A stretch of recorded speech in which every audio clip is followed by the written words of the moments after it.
November 2006, in the north of the Indonesian island of Sulawesi. The angry villagers have taken over the beach. They adamantly oppose the development of a gold mine in Tokatindung, just near their homes and fishing grounds. No one listens to them. They only have their despair left. The people here do not agree with the company doing anything in this sea. We do not agree. It doesn't matter what they do, we will stop them. The beach's control station doesn't resist them for very long. The police cautiously do not intervene. For 3 days, the fishing boats block the bay, keeping industrials from disembarking an entire gold refining plant. But on a Sunday morning, while the villagers were at church, the boat attempted to dock once again. We don't want any boats coming in. If a boat comes in, we'll set it on fire, won't we? We're here waiting for that boat. If it comes in, we'll set it ablaze. Right? The villagers are furious and determined. But across from them, there are guns.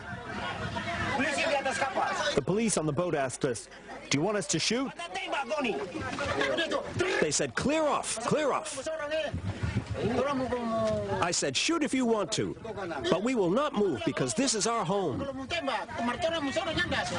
Fortunately, there was no confrontation on that day. That was 4 years ago. The villagers' battle is still carrying on. They're not the only ones to be indignant about a project like this. There will be a devastating effect, very destructive. Katrien is German. She has lived in Indonesia for 18 years. An anthropologist and true nature lover, she runs a diving centre on the beautiful beach of Pulisan. To her, the gold mine is clearly a threat. There will be devastating effect, not only for the tourism itself, but also for the economy of the province in general, because the three main pillars of the provincial economy are tourism, fishery, and agriculture.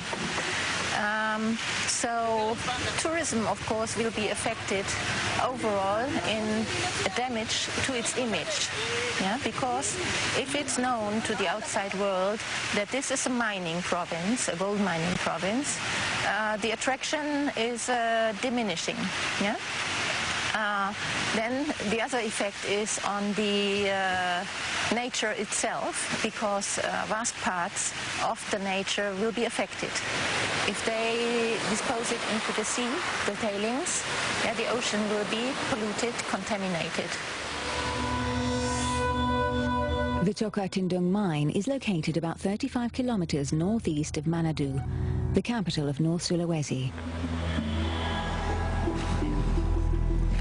It's one of the most beautiful places in the world. It's an extraordinary biodiversity site that led to the implementation of several nature reserves.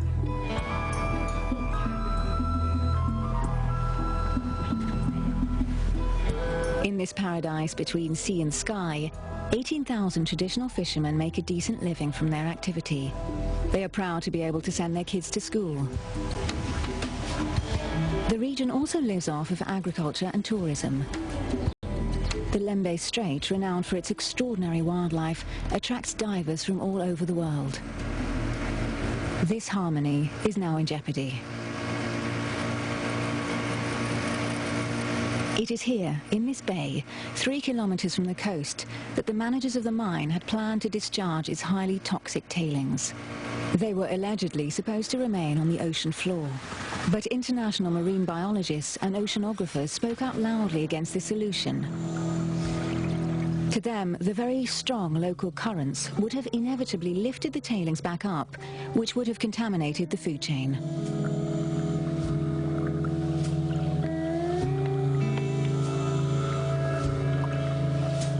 The Lembe Strait is a mythical place on account of its seabed that provides a home for many rare and strange species.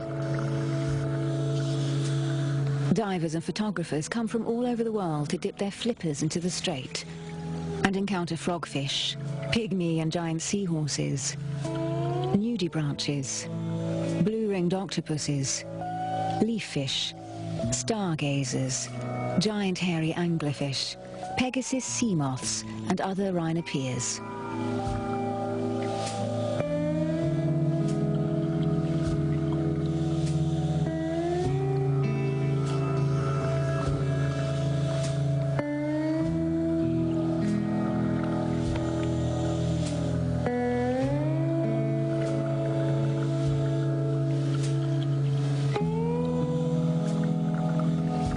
Denise and Gerhard come here every year from Germany to take advantage of the Strait's underwater wonders. They would be very sad if one day they had to dive elsewhere. The effects of that poison would be fatal for nature. I think that this beautiful underwater world would truly be jeopardized. So would man's living environment and that of local fish. I think the Indonesian government and the owners of the mines must really make sure that no damage, no long-term damage, is inflicted upon the environment. Otherwise, it'd be best to abandon the project as soon as possible. The tourists aren't the only ones getting worried in this small corner of Indonesia. Here they know perfectly well the devastation brought about by gold mines. So the first large-scale gold mine was a gold mine in the Buyat region, southeast of Manado, about a 4-hour drive from Manado, the provincial capital. And this gold mine was operated by Newmont Indonesia, which is an American company.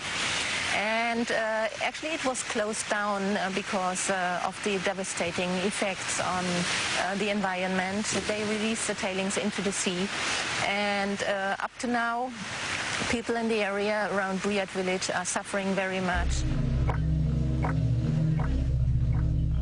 As for Buyat itself, one early June morning in 2006, practically the entire village had to be evacuated. 66 families left, taking everything they could with them, so that they could be resheltered about 100 kilometers away.